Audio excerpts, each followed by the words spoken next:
Kerala seaweed തയ്യാറാക്കുകയാണ്. അല്ല എന്തുവേണം, കേരള സുഷി. സുഷി മലേഷ്യക്കാരുടെ ചൈനീസുകാരുടെയൊക്കെ സുഷി.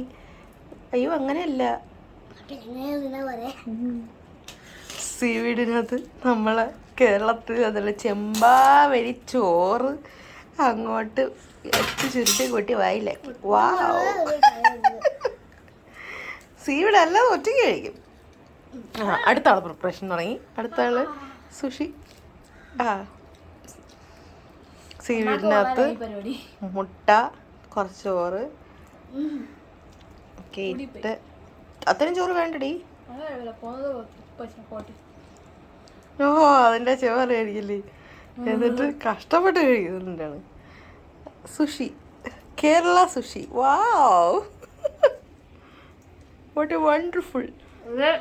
ചോറ് ഉണക്കമീൻ കൂടെ കഴിക്കുന്നെങ്കിൽ ഇതില്ലേ ഫ്രൈ ചെയ്തെടുത്തി, അതുകൊണ്ട് പിന്നെ കുഴപ്പമില്ല. സുഷിയുടെ പാക്കറ്റിങ് കാണിച്ചേ. ഉണ്ടോ സുഷിയുടെ പാക്കറ്റ്. സീവീഡ്, സുഷിയുടെ പാക്കറ്റ് അല്ല, ഇതെല്ലാം തിരിഞ്ഞു പോടെ. സീവീഡിന്റെ പാക്കറ്റ്. ഇതാണ് സുഷി, ഇതാണ് സീവീഡ്. മറ്റേ സുഷി എന്ന് പറയുന്നത് ഇതിനകത്ത് മറ്റേ പച്ചച്ചോറ് വെച്ചിട്ട് പച്ചമീനൊക്കെ വെച്ച് റോൾ ചെയ്ത് അവരെടുത്ത് കഴിക്കും. ഇങ്ങനെ കഴിക്കും ഇവര്.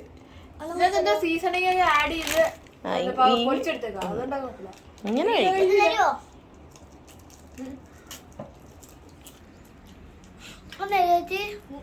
ചോറും ബുൾസയും കൂടെ മാത്രം അടിച്ച് ചോറ് പച്ചയ്ക്ക് വരെ തിന്നിട്ട് ബുൾസ അല്ലാതെ കഴിക്കുന്നു.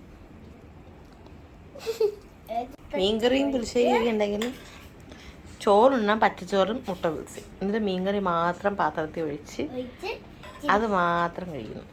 പുളിശ്ശേരിയും കൂടെ ഒഴിച്ച് അത് നക്കി കഴിക്കുന്നത്. ഇങ്ങനെയുള്ള വിചിത്രമായ ആചാരങ്ങൾ നിങ്ങൾ എവിടെയെങ്കിലും കേട്ടിട്ടുണ്ടോ ഗീസ്? അയ്യോ എൻ്റെ പൊന്നേ, ഭയങ്കര കിഡിലോസ്കി. ഇതാണ്ട് അടുത്ത ആള് ചോറിനകത്ത് പുളിശ്ശേരി ഒഴിച്ച് മാന്യമായ ആഹാരം കഴിക്കുന്നതാണ്. മാന്യതയുടെ നിറകൂടെ.